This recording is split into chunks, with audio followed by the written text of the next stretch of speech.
Nicholas can sit in the passenger seat. Neva, you can walk home. It will only take an hour, she joked. Internally, I was stunned and thought, so that's how it is. I looked over at Nicholas, who was sitting next to my mother-in-law. He was busy fiddling with his smartphone, not looking our way. Are you listening? My mother-in-law asked with a smirk, expecting an answer. I almost sighed. Then Nicholas said, "Let's get going soon. I'm tired and want to rest." Encouraged by his words, my mother-in-law, with a broad smile, got into the driver's seat. Pointing to a nearby house, I informed her, "Our house is just a 3-minute walk from here. We moved into a $1 million house." "What are you talking about?" my mother-in-law asked with a puzzled expression. With a smile, I replied, "Oh, my apologies. It's not your house. I'll go ahead then." As I started walking, I heard her calling me from behind, but I ignored her and headed to my house.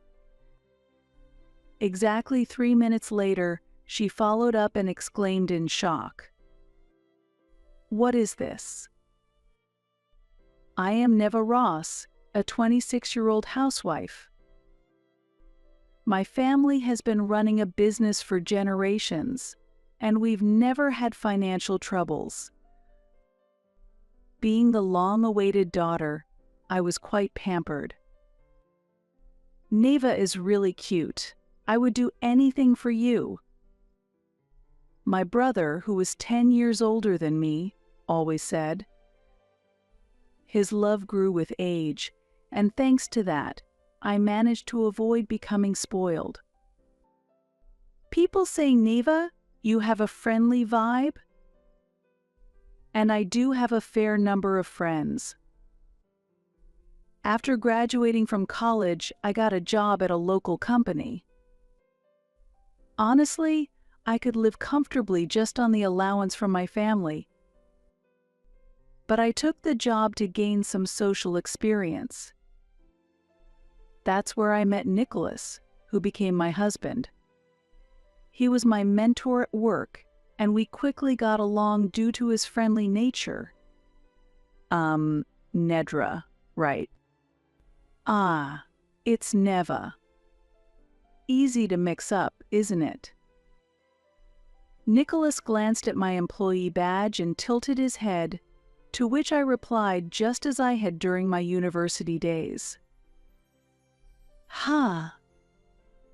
That's interesting," he noted. Perhaps that was the catalyst, but suddenly we grew closer and started dating after he confessed his feelings. After a couple of years of dating, we got married. My parents and my brother were thrilled and celebrated our union. It was right after our wedding that this happened. My mother was always busy and hardly at home, which made me feel lonely. "That's why I want you, Neva, to stay at home," Nicholas requested. So, I quit my job and became a full-time housewife. Now, I am enjoying peaceful and happy days. "What would you like for dinner tonight?" "Well, I feel like having fish today." Asking him for dinner requests as I see him out saves me the trouble of planning the menu, as he usually has an answer ready. Nicholas usually comes straight home, so all I need to do is prepare everything accordingly. He's kinda late. No way. However, sometimes Nicholas comes home late without contacting me.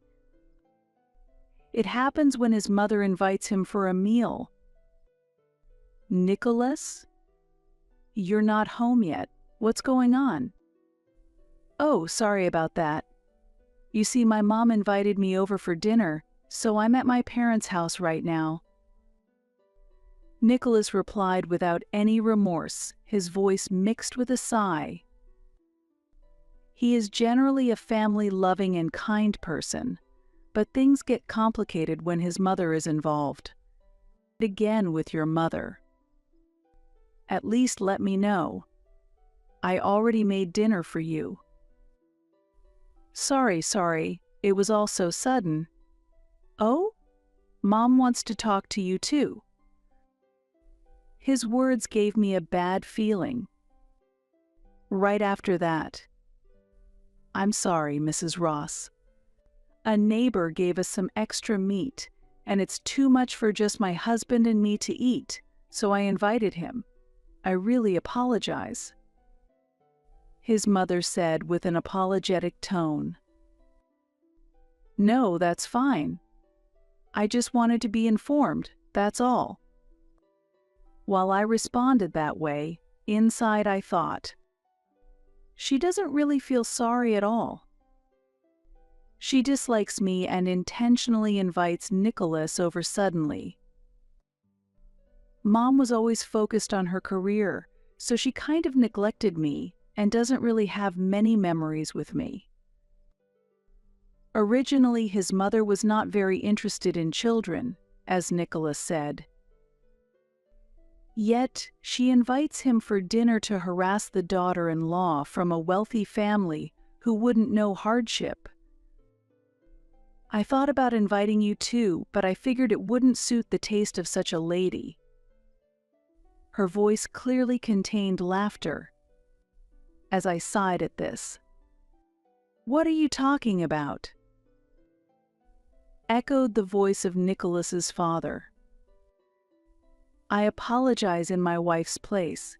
When I asked about you, I was told you declined. There's no need for you to apologize, sir. Unlike his mother, Nicholas's father truly seemed apologetic. This happened every time. His mother would make snide remarks to me, and his father would apologize. Honestly, I'm tired of this exchange. But I said, the apology is really not necessary. Please tell Nicholas to take it easy, but not so much that it affects his work tomorrow. With that, I hung up the phone and sighed. At the beginning of our marriage, I did not think badly of my in-laws. During our wedding introduction, they said, "It's wonderful that such a lovely lady is becoming our daughter-in-law. Really, we're so happy to have such a cute girl as our daughter." They seemed kinder than what I had heard. However, the reality was different. A mother-in-law who harassed me and a father-in-law who tried to stop her with apologies alone. If only Nicholas would stop her. Despite their behavior, Nicholas enjoyed their attention. Apparently, he's happy to be cared for now, even if it's a bit late, after being neglected for so long. What a troublesome pair, I sighed again. Ah, Neva. You're still up. Yes, I am, after all, your wife. Nicholas returned home at midnight. Usually he would be back by 7 p.m., but tonight he came back really late. How relaxing it must have been at his parents' house. I'm really sorry, okay? Lately I feel like you've been getting angry easily. Not at all, I replied, feeling annoyed by his probing and quickly ending the conversation. As he said, I have been feeling emotionally unstable lately and was thinking about visiting a hospital soon. Ah, by the way, this is from my mom. Saying so, Nicholas handed me a paper bag. I knew what was inside without looking. Right, thanks. You took a bath at your parents' house, didn't you? Why don't you go to bed now? Yeah. I think I will. I watched as Nicholas quickly headed to the bedroom, then I glanced inside the paper bag. As expected, it contained food made from spoiled ingredients packed in a Tupperware. I silently threw it into the trash. This is also harassment, isn't it? Every time Nicholas visits his home, they give him this spoiled food as a souvenir. It's always something he dislikes, so he definitely won't eat it. Moreover, he hates even looking at it and hands it over without checking, so he doesn't know that the contents are spoiled. There's no point in telling him, he wouldn't believe it. Nicholas is naive in both the good and bad way. He wouldn't believe me if I told him his mother is harassing his wife. It must be a mistake, right? I'm sure my mom doesn't mean any harm. I once brought it up, and that's how he responded. Since then, I haven't talked to him about it. Instead, I have started venting to my brother. Being too nice can be a problem. That's right. He's a good person if only his parents weren't involved. Initially, he was furious and said, "I'll handle this," but after I told him not to, he just listened. He's well liked at work, too. Everyone respects him because he's genuinely a good person. Indeed, he is competent at his job and is known for his kind approach to teaching, which has earned him a good reputation. He truly is a good person if only his parents weren't involved. Even so, to change so much after getting married. Maybe I should look into it. Look into it. Neva, don't worry about it. Leave the rest to me. I nodded, though I was puzzled by my brother's words. My brother would never do anything that could harm me. That's why I have absolute trust in him. If only Nicholas could be as reliable. After ending the phone call, I murmured that and resumed my chores. Fortunately, my in-laws never visit our house without an appointment. Well, that also means I'm not called over to their house either. I really wish I could get along with my in-laws. Then, one day when we were maintaining this delicate distance, something happened. It's terrible. It's my dad. It seems my father-in-law was involved in a traffic accident and had passed away. As we rushed to the hospital, I found my mother-in-law already there. "Mom, how's Dad?" "He passed away before I got here." She said it calmly, without crying. In contrast, Nicholas was crying as he headed towards where his father was. Just as I was about to comfort him, I heard it. Finally, the nuisance is gone. I froze upon hearing my mother-in-law's murmur. What did she just say? Her husband had just died, and instead of mourning, she seemed almost glad.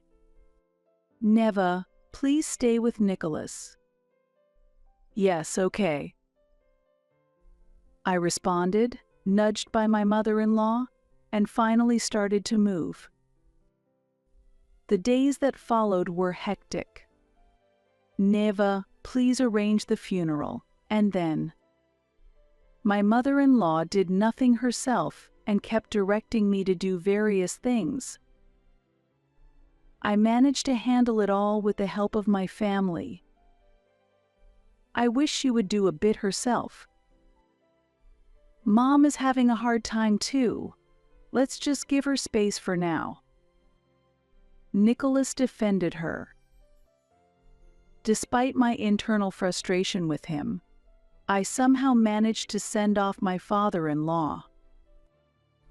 Not long after that, Nicholas said something unexpected. "I'm worried about Mom, so I think we should live together." What? Apparently his mother had told him over the phone that she felt lonely alone. Don't just decide this all of a sudden, without even consulting me. I'm worried about Mom. Please, Neva. I was already receiving harassment from her. Living together could only make things worse. Let's at least wait until after my doctor's appointment. Yeah, you mentioned you had an appointment. All right, we'll wait until then. Nicholas spoke as if he was conceding, with a hint of superiority. He had changed since his father's death. Perhaps spending long hours with his mother during the funeral arrangements had influenced him to start looking down on me. Continuing together might be impossible. I murmured, hand on my stomach. Then I contacted a certain person. 1 week later. As planned, I went to the hospital for my appointment and received the expected diagnosis before heading home. Ah, you finally came out. Outside the hospital, there was Nicholas, who seemed to have taken time off work, and, mother-in-law. Hello. She came to pick us up. It seems that upon hearing I was going to the hospital, my mother-in-law came to pick me up in her car. We're going straight to my parents' house now. Right now. Yes. From now on, we'll all live together. Oh, but... At that moment, my mother-in-law grinned mischievously. Nicholas can sit in the passenger seat. Neva, you can walk home, it will only take an hour, she said, laughing. Internally, I was dismayed and thought, so that's how it is. I looked at Nicholas, who was sitting next to my mother-in-law. He was fiddling with his smartphone, not looking this way. Are you listening? While grinning, my mother-in-law asked, and I nearly sighed. Then, Nicholas spoke up. Hey, let's get going. I'm tired and want to rest soon. At his words, my mother-in-law, with a broad smile, climbed into the driver's seat. To her, I pointed to a nearby house and informed her. Our house is just a 3-minute walk from here. We moved into a house worth $1 million. Huh? What are you talking about? At my words, my mother-in-law gave a puzzled look. In response, I smiled. Oops, my apologies. This isn't your house, is it? Well then, I'll go ahead. As I started walking, a voice called out from behind to stop me. Ignoring it, I continued towards my own home. Neva, my brother came too.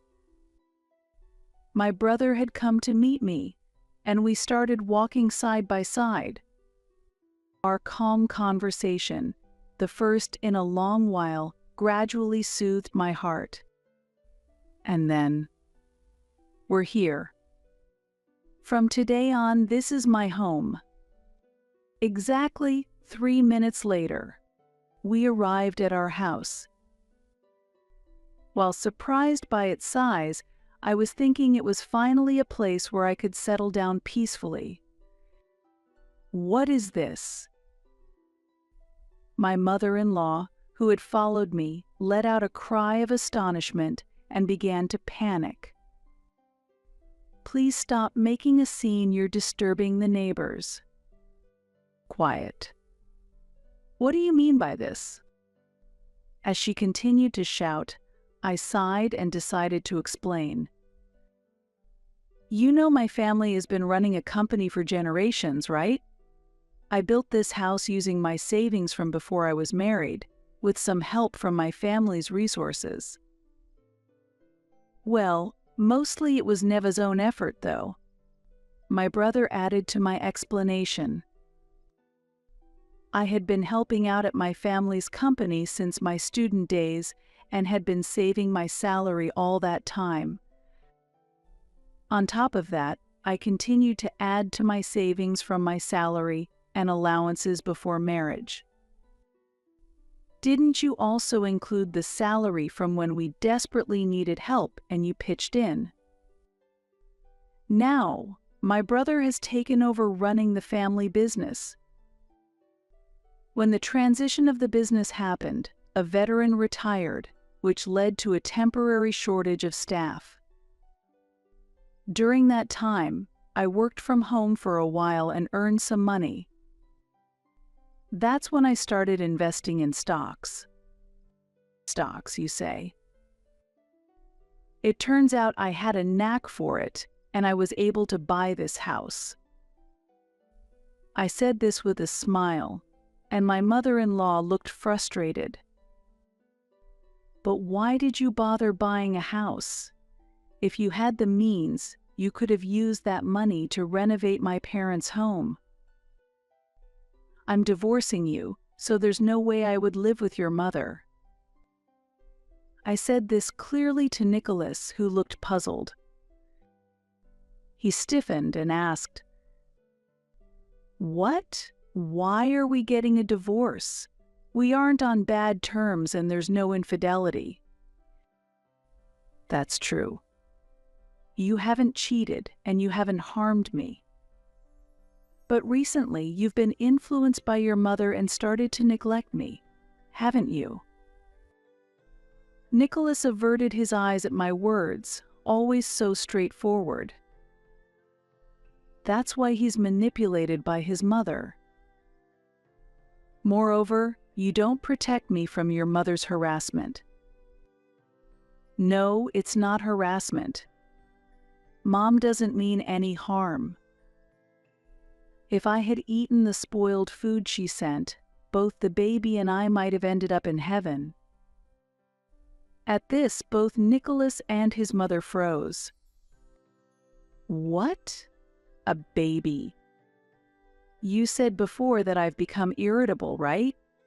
It turns out I was emotionally unstable because I'm pregnant. I said this while gently touching my stomach. In fact, right after my father-in-law passed away, I had a pregnancy test and found out about my pregnancy. Today, I visited the obstetrics department of a general hospital to get a definite diagnosis. I realized I was pregnant, and that's when I started taking action. Determined to protect my unborn child, I decided to sever ties with Nicholas, who failed to protect me, and his mother, who harassed me. That's why I bought this house close to the hospital. I can't stay with those who are enemies to me and my unborn child. Saying this coldly, Nicholas looked at me, puzzled. If that's the case, it makes even more sense to live with Mom. This is pointless. Neva, you go inside first. Lisa is waiting for you there. Following my brother's words, I entered the house first. Neva. Ignoring Nicholas, I decided to rest. Welcome home, Neva. It must have been tough, right? I've prepared some tea that's safe to drink during pregnancy, so relax. Lisa, thank you. As I entered the house, Lisa, my brother's wife, and my friend, greeted me with a smile. When I decided to break away from Nicholas and his family, I had asked her to help move my belongings in. That's why she has the keys to this house. It's the least I can do. I met Thomas thanks to you, after all. It's my way of repaying you. Indeed, I was the reason the two met. Years ago, when I introduced them as close friends to my brother, they fell for each other at first sight. Despite the challenges they faced due to their 10-year age difference, they overcame them, strengthening their bond. I was so happy when you convinced our skeptical parents that they would be fine together. Of course. I know how much they love each other. That's why I decided it's my turn to protect you, Neva. Thank you. Having you here really makes me feel supported. Lisa will now be staying with me to provide support full-time. I hesitated at first, but eventually agreed after she insisted. Phew, finally got home. After a while, my brother Thomas came in, looking tired. From what he told me, Nicholas and his mom were persistently trying to get inside. I told them to stop going against the CEO, and they finally left.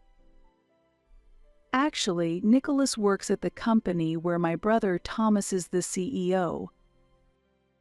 So Thomas knows how Nicholas behaves at work.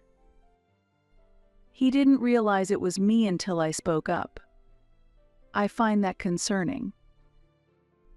Normally, you'd recognize your company's CEO at first glance, especially since Thomas became quite famous as a young CEO for a while. Maybe I should keep an eye on his actions a bit longer. It seems this suspicion had resonated with Thomas. There might be an investigation soon. If there's a problem, it's okay to fire him. But if there's nothing wrong, please don't let him go. Firing him is difficult to begin with, but why? Thomas looked puzzled, and I smiled. He needs to earn the child support money. At that, Thomas and the others seemed to understand. After a while, we decided to proceed with the divorce discussions with a lawyer involved. I thought I was doing the right thing. Nicholas claimed to the lawyer, but I paid him no attention. I have more important things to focus on. Hey, brother, you were going to investigate before our father-in-law passed away, right? Can you tell me the results? I was particularly concerned about what my mother-in-law had said when my father-in-law died. Yes, that's a good idea. It's best to be informed just in case. Then, my brother revealed a certain truth to me. So, that's why she called him a nuisance back then. Right after that, the house intercom rang. Lisa went to check and came back with a displeased look. He's here. By he, Lisa meant Nicholas. His mother wasn't with him, he had come alone. I asked her to let him in. Are you sure? Yes, I think I should make things clear once more. Nicholas, guided by Lisa, entered and was surprised to see my brother. Perhaps he thought he was going to meet me alone. What brings you here? We can't get divorced without discussing things. I thought we should talk. Nicholas said this, his eyes darting around nervously. Suddenly, his gaze landed on an investigation report. Oh, this? It's the investigation results about your mother. Why my mother's? That's when I told him about my brother's suspicions towards our in-laws and about my mother-in-law's statements. You're her son, so you should know these things. With that, I handed the investigation report to Nicholas. After reading the contents, his face turned pale, then quickly flushed red. "Sorry for barging in like this. I think I should go back." Ultimately, Nicholas left without resolving anything. Watching him leave, I couldn't help but laugh, anticipating the turmoil that was likely to follow. "Neva, you really didn't need to say all that, did you?" "It's fine. Even if I hadn't said it now, he's going to experience the truth for himself soon enough." "That's true." Watching us laugh together, my brother gave us a warm smile. I was truly glad to have these two on my side. "What have you done?" The day after Nicholas visited, his mother appeared at our house. This time I decided not to let her in. "You must have done something. It's impossible for Nicholas to yell at me like that." Apparently, after going home yesterday, Nicholas had severely confronted his mother. As expected, I smiled at this development. What I did? I simply showed him the truth.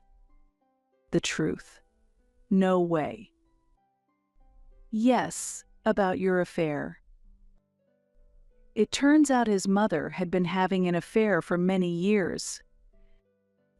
She wanted to marry her lover, but my father-in-law wouldn't grant her a divorce.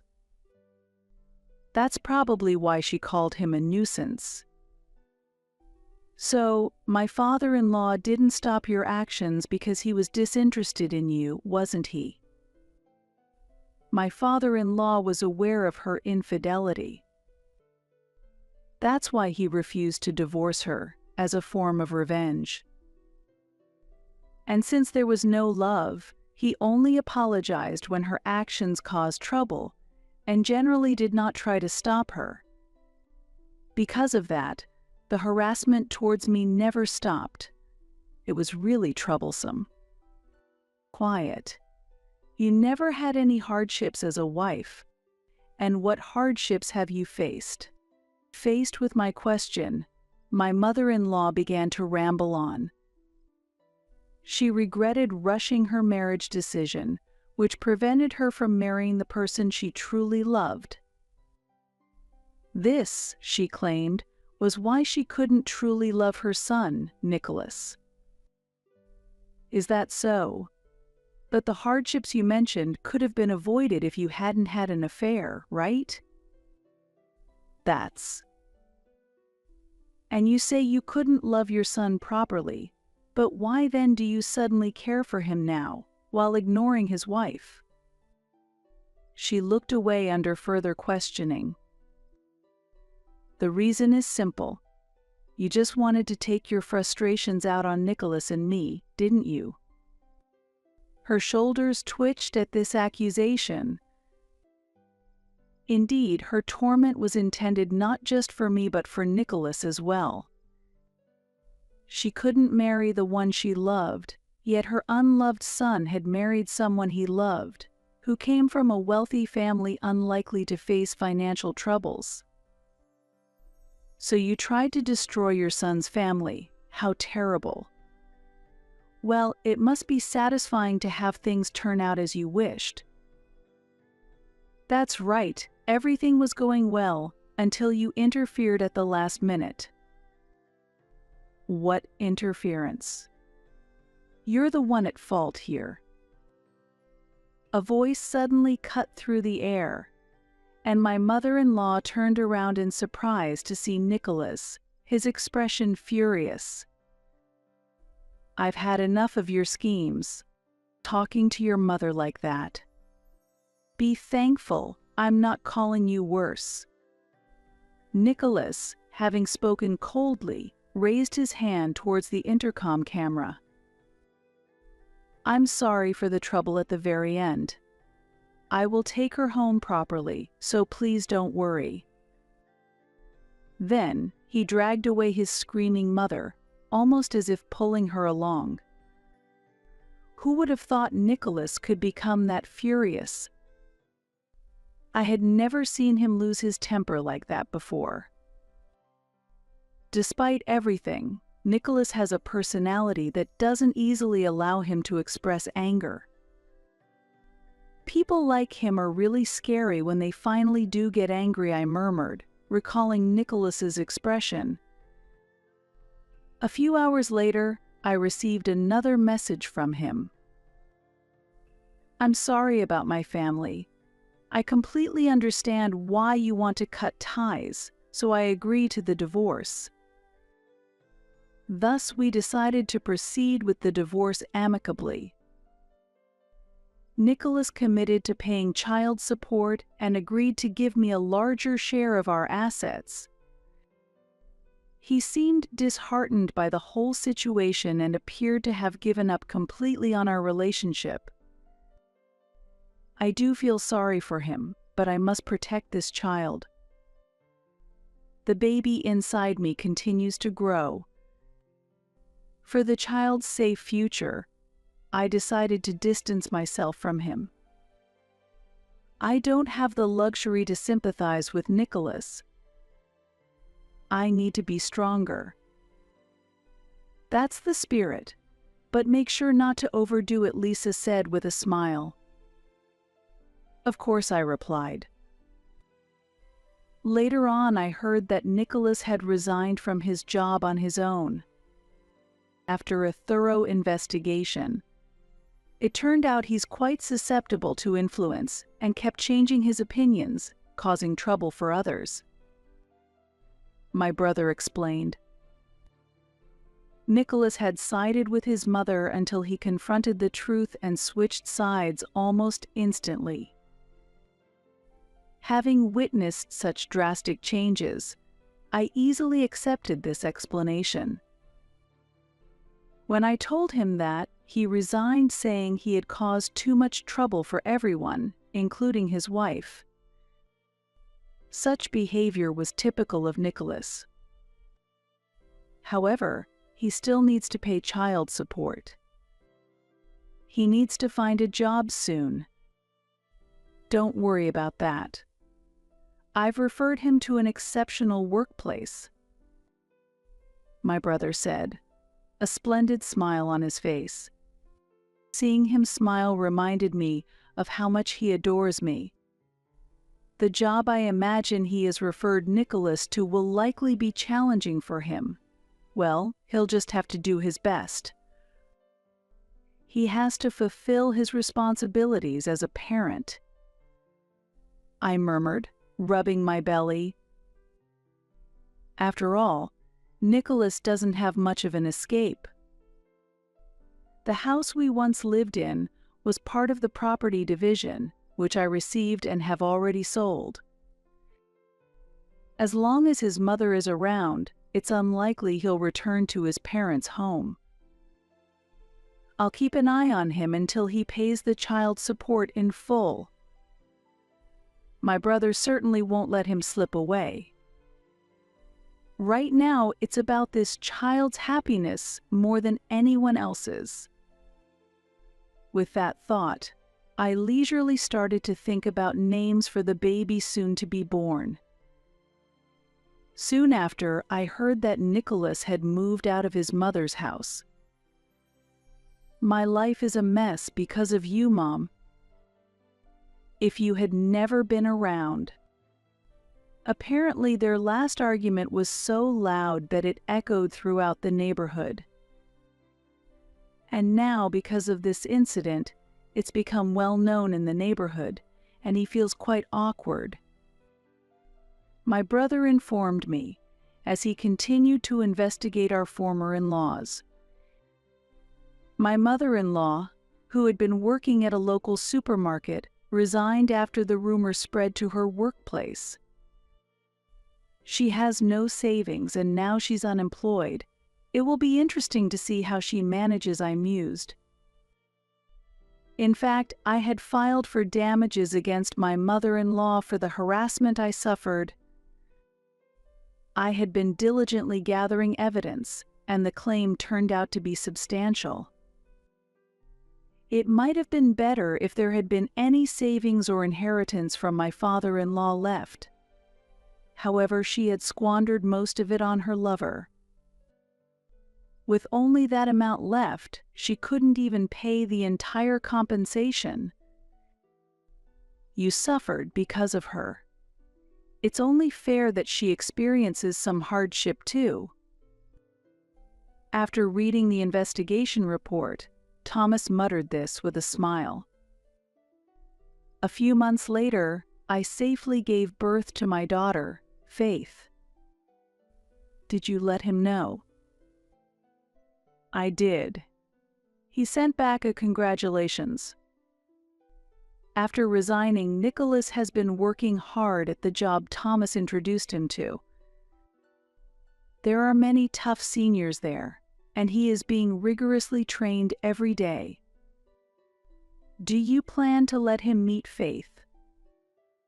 I don't intend to. Nicholas had asked to meet her, but I firmly refused. I have no intention of forgiving him for not protecting us, nor do I plan to let him meet Faith in the future. That's right. He needs to properly make amends. Thomas agreed with my decision. As for the mother-in-law. She got arrested, you know. Arrested. After Nicholas left, she proudly headed to her lover's place. However, her lover rejected her. Moreover, he fled far away. Angered by that, she went on a rampage and was eventually caught. At those words, I was inwardly exasperated.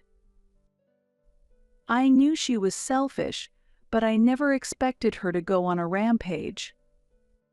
She really is foolish. Perhaps even in prison, my mother-in-law might still be blaming me for everything. Well, she'll never appear in front of you or Faith again, my brother said with a cold smile. Next to him, Lisa nodded in agreement. If you both say so, then everything must be okay now. I felt profoundly reassured by these two remarkably dependable people. And true to their word, once released, they took my former mother-in-law to a remote island. She was to live there alone. People who hurt others need to be isolated, my brother remarked. But we'll arrange for her to work, so she'll definitely pay the compensation, he added. At that, I thanked them with a smile, and they both nodded with broad grins. Several months later. Good morning, Faith. Life is busy with a newborn, but with the support of Lisa and others, I've managed without any major issues. It was right to cut ties, wasn't it? Since then, there has been no contact from Nicholas or his mother. That allows me to live in peace. I heard through the grapevine that they are both isolated. It's only natural for people to leave her after she's always acted so selfishly. Right after murmuring this, I heard my beloved daughter's voice. Faith is calling. I went to her with a smile. Thanks to my swift decision, I was able to meet this child safely. My decision was not wrong. If I had continued my married life with Nicholas, there was a real possibility of harm from his mother leading to a miscarriage. Confused by being pressed for a divorce, Nicholas must have been enraged upon learning the truth about his mother. If he had remained calm, he might have continued to say, "My mom would never do such a thing." And now I could have been spending my days crying. I'm so glad I have my brother and friends. With gratitude towards my brother and friends, I focused on raising faith. Sign this divorce paper. My husband declared this, having chosen to believe his mother's deceitful words over mine and pushing me and the children out into the cold. I couldn't believe it. That was something I couldn't do. I told my husband the truth. From now on, I will be happy with the children. My name is Jody. When my second daughter was just born, my then husband suddenly passed away. Both of my parents had already passed away, and I lived in the house left by my husband with the support of my uncle and his wife, who lived nearby. My uncle and his wife had no children of their own, and I had been loved like their own daughter since I was young. I started working as an office worker at the company my uncle ran. Although I had been a housewife since getting married, sewing was my hobby, and I hoped to earn income from it someday, enjoying making clothes for my daughters. However, when my husband passed away and we were in financial difficulty, my uncle suggested that we needed a stable income. His company was in manufacturing, small scale but proud of producing quality products. I met my current husband, Ned, at that company. He was also a mid-career hire. He had been through a divorce, and because his previous marriage was with a co-worker, he felt uncomfortable and transferred jobs. He was sincere, dedicated to his work, and had a gentle personality, eventually becoming a trusted figure by those around us. We gradually became closer and started dating with the intention of marrying. Ned actively took care of the children, and they adored him. Believing that having a father would positively influence the children, I decided to remarry. However, it had been less than 3 years since my previous husband had passed away, and I felt hesitant. I discussed this matter thoroughly with my uncle and asked him and his wife to be witnesses at our wedding. Since both of us were remarrying, we decided to register our marriage quietly without holding a wedding ceremony. Ned moved into the house left by my previous husband, starting a new life there. I was worried that I might resist starting a new life in the house where I lived with my previous husband, and suggested, "It's okay to sell this house and move to a new apartment," but Ned replied, "There's no need for that. The children are used to it here." At that time, I felt that he was considering our needs, but later it became clear that his feelings were different. Ned was an only child and grew up in a household with just his mother. He spent a lot of time with his mother from a young age and cherished her very much. He was concerned about his mother living alone when he married me. Initially, I felt that he was a kind person, but gradually I began to feel that his attitude toward his mother was excessive. It was almost like worship. I hoped that no problems would arise, but those fears became reality. "Jody, I've decided. My mother will live here with us," Ned suddenly said one evening after the children had gone to bed. "What?" "It's fine, isn't it? There's a room available. That's not the issue." "Then, what is the issue?" "I'm bewildered when you say it all of a sudden. Don't decide on your own. Let's discuss it." "Why? If my mother wishes, we should comply." "What? Are you opposed to my mother coming here, Jody?" "I'm not opposed, but I want some time to think." "What do you need to think about? Do you intend to leave my mother alone as she gets older?" I thought you were more compassionate." "That's not it." I had somehow thought that living with my mother-in-law might happen one day. However, I had only met her once when I greeted her at our wedding, and I don't know her well.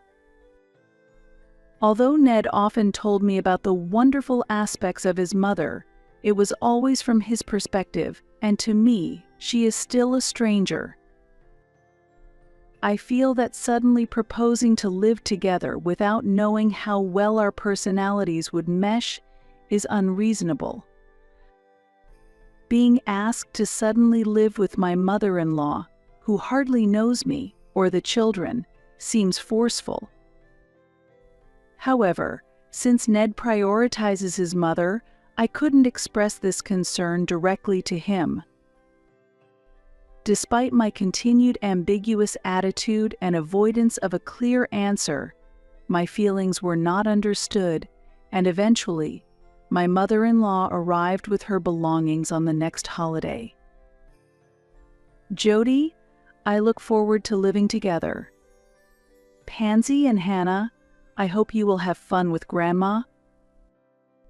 "Yes. Hello? I am really happy to live in such a spacious house. It's thanks to Ned marrying you, Jody. I'm so lucky to have such a wonderful son." This house was originally built by my previous husband for our family, but my mother-in-law seems to take joy in crediting it to her son. Since she had already given up her previous apartment, I couldn't ask her to leave, and I was left without a way to handle the situation. As a result, I provided the spare room to my mother-in-law, and we started living together. For the children, having someone they had met only once suddenly come into their home and being asked to call her grandma was confusing. The children always stayed close to me and were hesitant around my mother-in-law. Yet, she would criticize.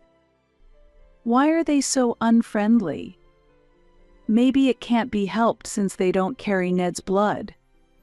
Jody, what kind of upbringing are you giving them?"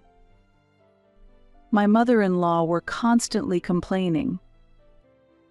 She did not take the children to daycare, nor did she prepare meals or bathe them.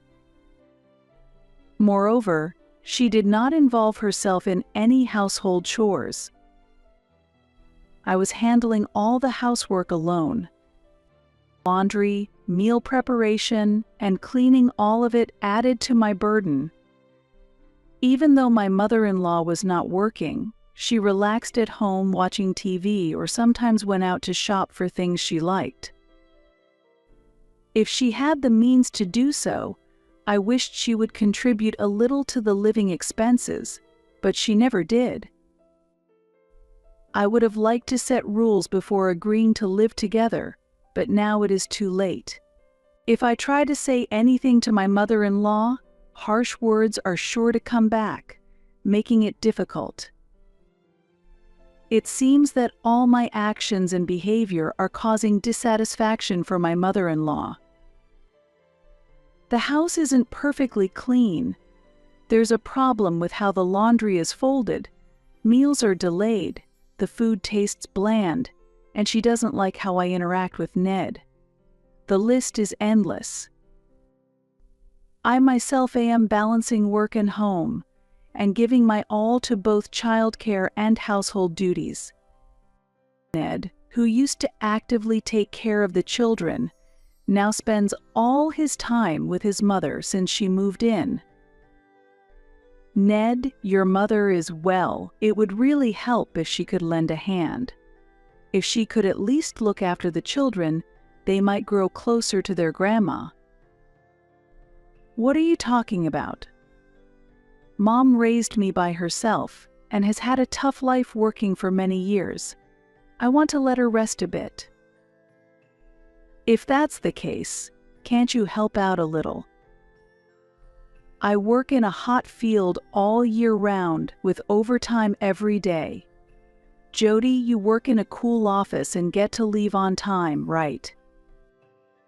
That's true, but I work full-time, and after returning home, I'm swamped with housework and childcare, leaving almost no time for myself. Even when I try to rest after the children have gone to sleep, I'm so exhausted that I end up falling asleep with them, and before I know it, morning arrives. This situation has been ongoing. Can't I ask my husband or mother-in-law for help? Furthermore, there's another thing I needed to convey to my mother-in-law. Since she arrived, our utility bills have significantly increased. Despite my efforts to save electricity, water, and gas, the consumption is terrible. Even when my mother-in-law is out, if I turn off the air conditioning, lights, or TV in her room, she would complain, "Why isn't my room comfortable when I return?" She also showers multiple times a day, using the shower and hairdryer as much as she wants on days she goes out. The consumption of shampoo and body soap is also high. When I ask Ned to speak with her about saving a bit more, he only says, "Mom raised me alone and lived a poor life, so I want her to do as she pleases." Left with no choice, I decided to gently ask my mother-in-law directly. "Mother-in-law, I also tell Hannah and Pansy not to waste water or electricity. It would really help if you could cooperate a bit with saving." In response, she looked at me and retorted, "Are you making the children live such a miserable life too?" After voicing a complaint, my mother-in-law seemed to agree, saying, "Well, I understand. Ned is earning for us, so I suppose I must endure a bit for his sake." However, this was just a facade. She had a completely different plan hidden beneath. As usual, after putting the children to bed, I dozed off, only to be abruptly awakened by Ned. "Jody, what terrible things have you said to Mom?" "What?" Confused and groggy, I couldn't grasp what was happening. Ned was glaring at me, filled with anger. "Why are you so cold?" he accused. "What are you talking about?" The kids will wake up before I could finish. The 3-year-old Hannah woke up and began to cry. "You told Mom not to use water or electricity, didn't you?" Mom was trembling in a dark, cold room without lights or air conditioning. "What? Who do you think allows us to live here?" "I didn't think you were that kind of person." I hugged crying Hannah and pondered. I had no memory of saying such things to my mother-in-law, and this house wasn't built by Ned. "Ned, I didn't say it like that. I just asked for more cooperation with saving electricity and water."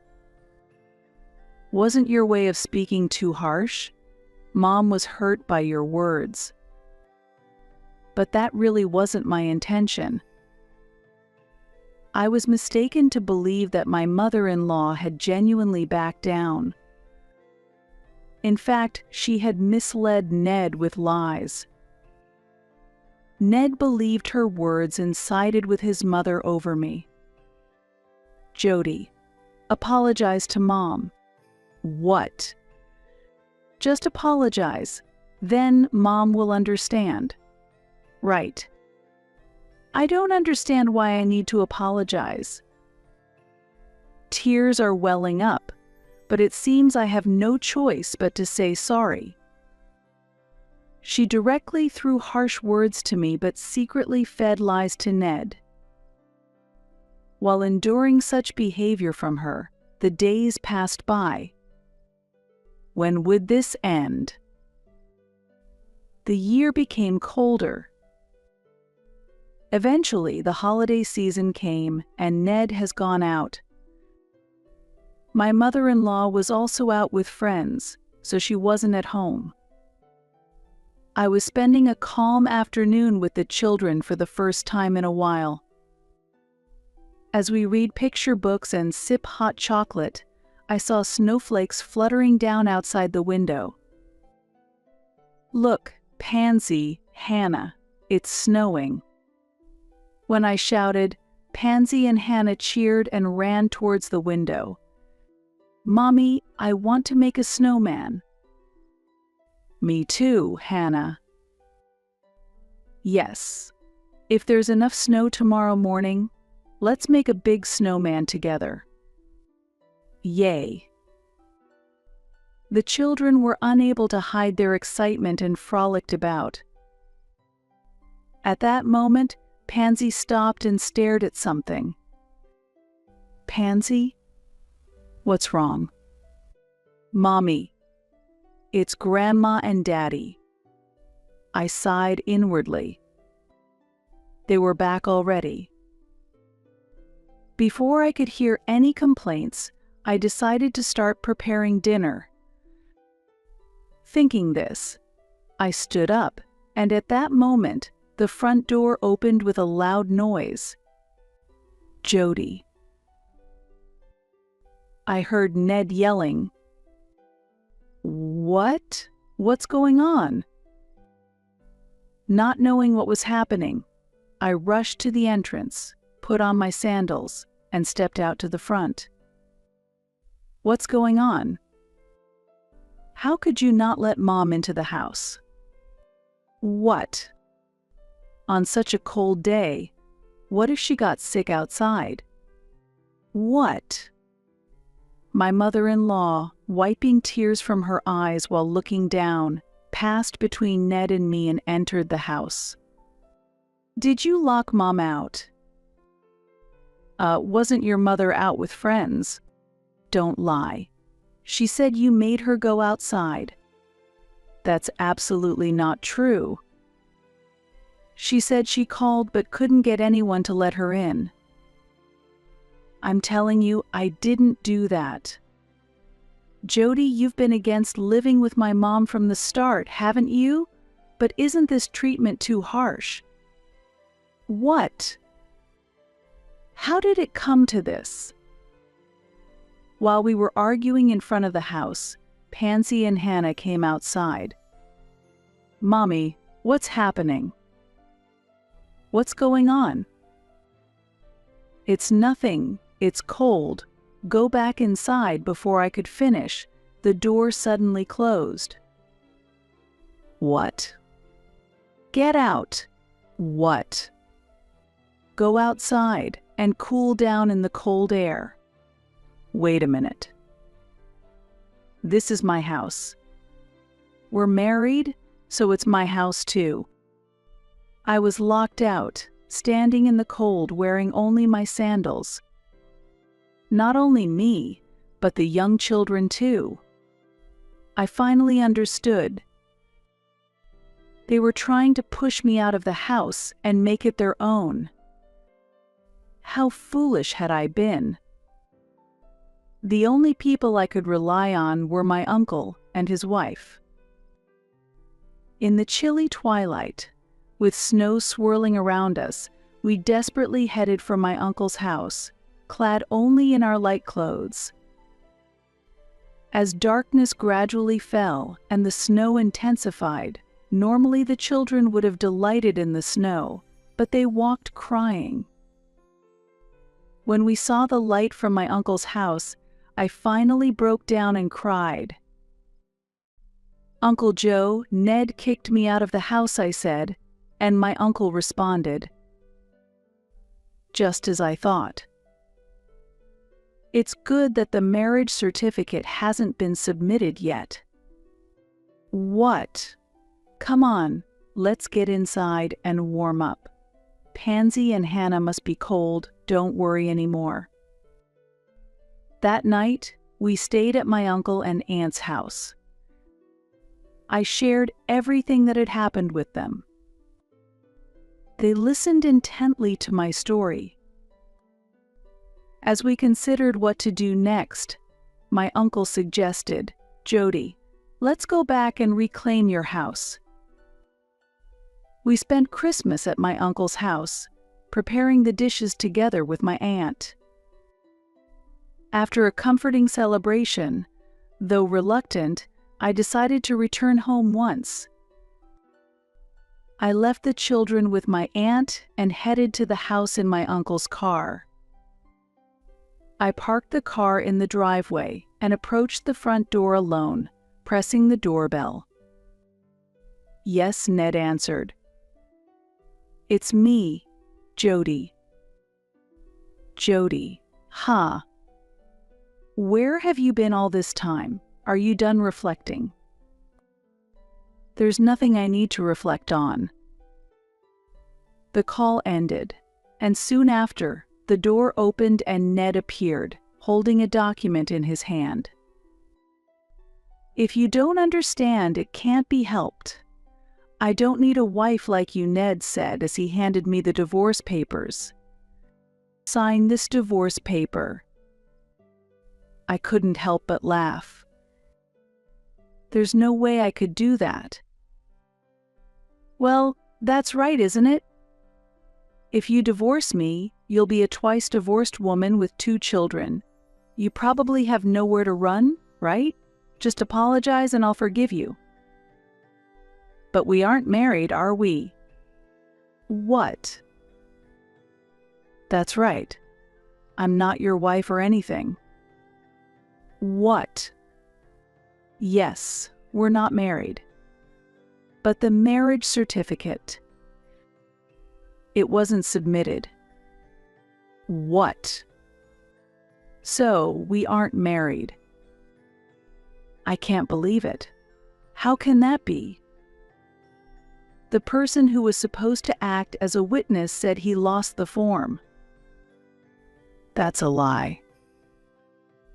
The story about losing the form was a lie, but the truth was that the form had never been submitted.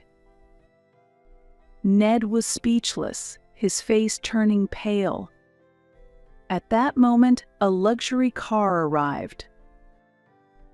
It was a high-end foreign car, rarely seen around here. The person who stepped out of the car was my uncle. President. "Ned, my boy, I'm sorry about that. I lost the marriage certificate by mistake." "Ha ha ha ha. It's not a laughing matter. I'm truly sorry. I heard some unfavorable rumors about you, so I decided to wait and see before submitting the certificate." "Rumors? I heard you have a divorce history, paying property division and child support. I knew about the divorce, but you had hidden from Jody that you have children." "Why would you?" "The president of the company you used to work for is a friend of mine. He told me a bit about your situation." "What?" "There's no issue with you working at my company, but it's a different story when it comes to marrying my lovely niece." "What?" "Didn't Jody tell you? Her father was my brother." "What?"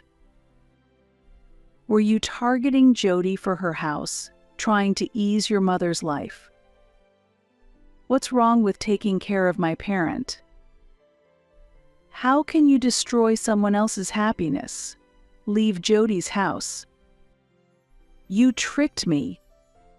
"Tricked is such a harsh word. I was thinking we could submit the form after you two were settled and had a proper discussion. Besides, it seems you were the one who deceived Jody."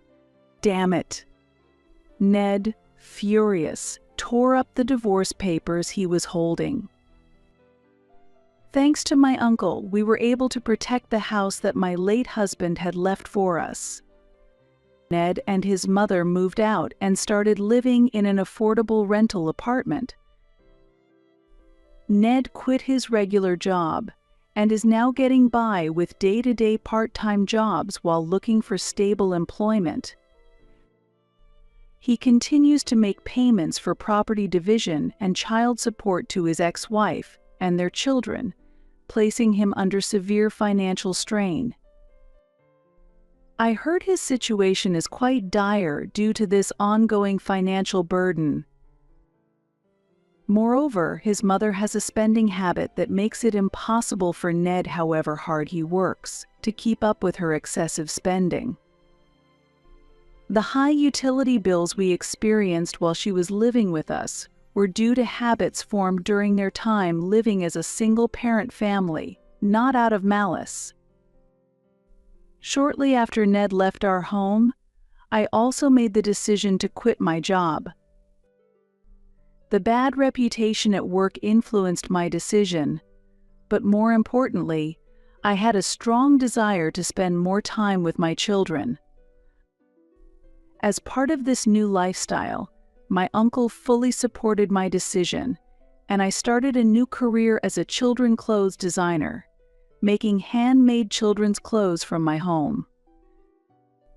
Initially, I registered with online handmade markets and actively participated in local events. These activities were well received, and later I opened my own online shop and even started consigning my products in local stores. Currently, I am learning business operations from my uncle while preparing to launch my own company. Pansy and Hannah are growing up fast, and the opportunities for them to wear the clothes I make are gradually becoming less frequent. However, I dream of dressing my grandchildren in these clothes one day. With these hopes in mind, I spend my busy days feeling fulfilled.